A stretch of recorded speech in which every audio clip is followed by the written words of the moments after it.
it's Hunter and welcome back to my channel. If you guys are new here, it is so nice to meet you. In today's video, I'm going to be sharing with you guys how and why I think I got over 1,000 subscribers in 1 month in both January and in February. I did not have a real strategy for it, but I thought we'd look at my analytics and kind of see where I think the numbers were coming from. So I've had a couple of people request this. They want to know how I'm doing it. So I thought I would just kind of share what my thoughts were on this topic. So before we get started, please be sure to subscribe to my channel down below. If you have not already, it really helps me out when you do that. And be sure to give this video a thumbs up and let's go ahead and get started. So I'm gonna be really honest, there are so many channels on YouTube that give you all kinds of advice on what to do to grow your channel. And I feel like you can do every single thing that they tell you to do and your channel still doesn't grow. And I know that that's so frustrating because that has been my life for literally like 7 years now. I started making videos in June of 2015 and it is now, when I'm filming this, April of 2022. So it has been almost 7 years now since I uploaded my first video, and I feel like I've learned a lot and I feel like I have a lot of good advice to give, but I also feel like a lot of growth and kind of what happens on YouTube is luck. I feel like maybe luck isn't the best word to describe what I mean, but that is kind of the only thing I can think of. So basically I looked at my analytics and I gained almost or just over 2,000 subscribers in January of 2022, and I gained just over 1,000 in February of 2022.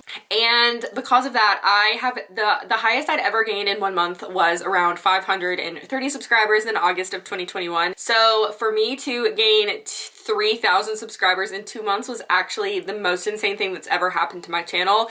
And I'm super thankful for every single person that decided to click on a video and subscribe to my channel. That is just like absolute madness to me. But I think there are some things that you can do when you do have a video get really popular. So the video on my channel that got really popular was how I make everything in my Etsy shop, from stickers to notepads to notebooks. I provided a video that had useful and very valuable information for a lot of people. And the reason why the information that I was giving was valuable is because it's not information that a lot of people share. So I have one of the only videos that at least I can find whenever I do my own research. I have one of the only videos on YouTube that I can find that gives the same information that I do, all wrapped up in like a pretty bow. So the fact that I gave so much information made it really popular among a lot of people. And because of that, they were giving the video thumbs up. They were subscribing as a way to say thank you for, you know, providing that content. And also they were commenting on the video to say thank you. Because of their thumbs ups, their comments, and because they were subscribing after watching the video, it pushed it to the YouTube recommended page. Basically, the YouTube recommended page is when you first pull up a YouTube and you're just on the home page and you're signed in and you're scrolling through, it shows you videos that are similar to ones that you have watched in the past. And so that is kind of where it was showing up. People were clearly doing research. They were wanting to know where to make things from, where to have products manufactured. And January and February is the beginning of the year. So a lot of people have new goals. People are wanting to create new products to sell. They're wanting to start Etsy shops. They're wanting to just create an online commerce business. And I think that that's so awesome. So I feel like that time of year really, like, I guess, capitalized on YouTube was going to capitalize on that time of year and push out content that was going to help people do that. So with that being said, in January, that one video got 41.8 thousand views and I got 1.7 thousand subscribers from that video alone in just January, which is absolutely insane to me. But people came to that video and they liked what they saw, so they subscribed. And for me personally, if I were to see a video like that, if I didn't like the person's personality, if I didn't like scroll through their channel and look at other stuff and like maybe vibe with their channel, then I probably wouldn't subscribe. So I'm hoping that the people that did watch that video and subscribed, I hope that they looked at my channel and saw, hey, I like her, so I'm gonna come back for more. So that's kind of my thoughts here. This is really just chatty. I was gonna show you my analytics. I might still show them to you, but I'm not sure. I just wrote everything down on a piece of paper to talk about. So now when we look at the YouTube recommended page, let me see. I was looking at the analytics on that one particular video, and it said that 15% of external sources were coming from YouTube search, which means that people, I mean, not YouTube, were coming from Google searches, which is insane. It means people were Googling this stuff and my video was popping up on the first page. So that also really, really helped, other than YouTube just pushing out my content. People were finding my video through searching just Google, which is insane because it's the biggest search engine in the world. And so that is kind of fun. And I know I've seen a lot of people post videos that do really, really well, or it'll get a ton of views really quickly, but then their video views don't really go up that much after that. I will say that not every single one of my videos gets thousands of views. In fact, most of them get between 1 and 200. I have watched the average amount of views that I have go from 1 to 200 to like 2 to 300. So that's been really encouraging, seeing that the views go up. But I think that whenever you do have a video start to do really well, it's important to do a couple of things. So I guess that's kind of what my thoughts are here to share with you. So first, I think you should look at the video that's doing popular. And if you do have any other videos that are doing well, then you really need to create content that's relevant to those videos so that people have more stuff to watch, if that makes sense.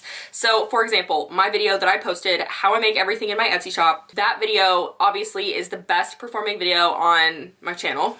And then I thought, what kind of video can I make as like a follow-up to that while this one is popular? So I made a step-by-step video of how I make my notebooks in my shop. So I, like, from the design process, putting it onto the website that I order it from, and then having the product in hand. Step by step, because I have had lots of people ask me questions about that process. So I decided, let's just go ahead and make a follow-up. This would be useful information. It has 4,500 views, and from the time that I uploaded it on January 21st until January 31st, so in 10 days, it got me 109 subscribers. And so I feel like by posting that video, it kept the people who came for that one video, it kept them on my channel so that it would continue to get views, and it also maybe made people subscribe after watching 2 videos that were relevant to what they were looking for. So it's kind of like a snowball effect. I do feel like if you post one video that's like completely irrelevant to your channel and it does really, really well, your other videos won't continue to do well. So you have to kind of create content that is relevant. So you have to continue to make similar content. And it doesn't mean that every single one of your videos has to be similar. It just means that that's what people like and that's what people are searching for. So that's kind of how a lot of people end up niching down, niching, is that the right word? Niching down on their channel, figuring out what they want to make. I know for me personally, I really like making book content, and I posted a video in July or June of 2021, and it has like 50,000 views. It's 7 reasons you need a Kindle, and I've continued to make Kindle content and book content because I got a lot of subscribers from that video, and that's something that I really, really enjoy. So I feel like I've kind of, I wouldn't say niche down so specifically, because I feel like a lot of things that I could post about are like super, super specific to a very specific group of people. But I post about like coffee stuff, I post lifestyle. So like I do a favorites video every single month. Even if people don't like them, I've noticed they've done better more recently, not just because of my recent growth in subscribers, but also because I've just been doing it for so long that people kind of expect it at this point. Same thing with my monthly resets. Those do better now than whenever I first did them. But because I had that one book video do really, really well, I feel like it's had a really big impact on the type of content that I make. So yeah, I don't really have any other thoughts. I've kind of been just talking for like 10 minutes, but I just feel like the biggest thing you can do is, I did not make that video go crazy on YouTube. I did not make it get 41,000 views.